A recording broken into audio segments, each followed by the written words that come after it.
Reasons why Diablo 1 is better than Diablo 4 is going to be: Reason 1, Succubi. Reason 2, the OST. Reason 3, rave casting. Now, on to more serious topics. Should I keep this? I quite like it, and I put a lot of effort into it, but the R34 artist said it could go, so we're going to do an experiment. First half of this video, no boredom. Second half of this video, boredom. Which is better? Diablo 1 is better than Diablo 4 is going to be, because I don't need Activision Blizzard's spyware on my PC to play it, because it doesn't have horrible scaling that negates the point of leveling, because it actually has item rarity, because it actually has resource scarcity, because it is an RPG that provides the player the opportunity to make choices, and so on and so forth. Diablo 1 is the progenitor of hack and slash point and click action RPGs, and as such it is simple yet complex. You are the clicking man. You click to walk, click to interact and talk with friendly and neutral non-player characters, click to fight aggressive non-player characters, click to learn spells, click to use spells, click to pick things up, click to do things in your inventory, just click to play. And so, in this clicking game, you have to click through town into the abandoned, demon-infested cathedral so that you can click the great evil threatening the town. There are 3 ways of dealing with this threat: by warrior, by rogue, by sorcerer. But let me ask you this. Do you like suffering? Because each and every one of those classes will make you suffer.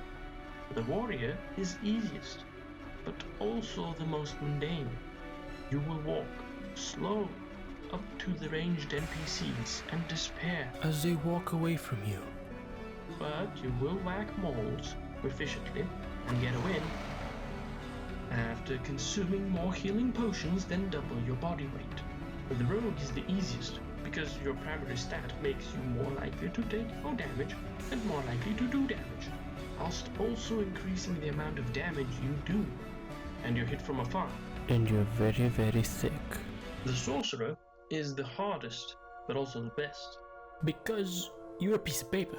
If you hear a sound that is too loud, you will shatter, like glass. However, if you manage to obtain a scroll of mana shield, all those points you've pumped into magic will, suddenly, turn you into Dwayne "The Rock" Johnson. And you will know true power, only to then run out of mana and turn into ash as soon as someone looks at you. But why are you even doing those things? Because there's a town that needs to be saved, and in it live a bunch of people, a bunch of NPCs. There are 4 important NPCs in this game: Pepin, Unreliable Portable Pepin, Pepin Hentai, and Portable Pepin. However, some players consider the services of this loving, kind and gentle man who is willing to take care of you, to clean up your bloody clothing and all, to kiss the bruise so that it no longer hurts, to be overrated. Such people like visiting Adria so that she may screech at them and shit on their pillows. There's also Cain and a Grizzly, all inferior to the man in white. In conclusion, you have to do this for Pepin. Enter the labyrinth, slay the demons, level up, but not too much, and kill Diablo, only to then find out that you have to do it again, 2 times. But this game, unlike any other Diablo, supports multiple playthroughs. Why? Because every playthrough has a certain set of quests, and if you want to experience all this game has to offer, you should do all the quests. Simply put, Diablo 1 is amazing.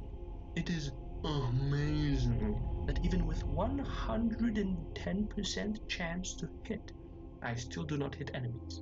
It is amazing that traps turn my health bar into a set of transparent pixels, even if I have mana shield active and 50% of my mana remaining. It is amazing that resistances don't seem to do much in the way of reducing damage. It is amazing that I am more sluggish than a slug. But with those minor gripes aside, this game is quite something.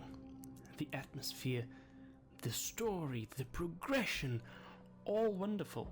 And my verdict, play it. The GOG version.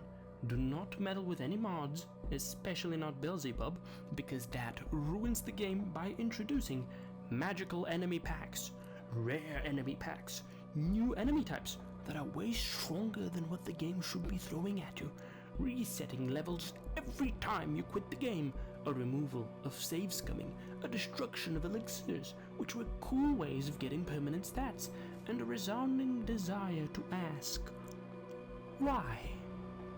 In conclusion, Diablo is the sort of game that provides you with enough of the groundwork for a fantasy, gives you the bricks you might need to build a fantasy, and lets you experience the fantasy in a manner that is cooperative.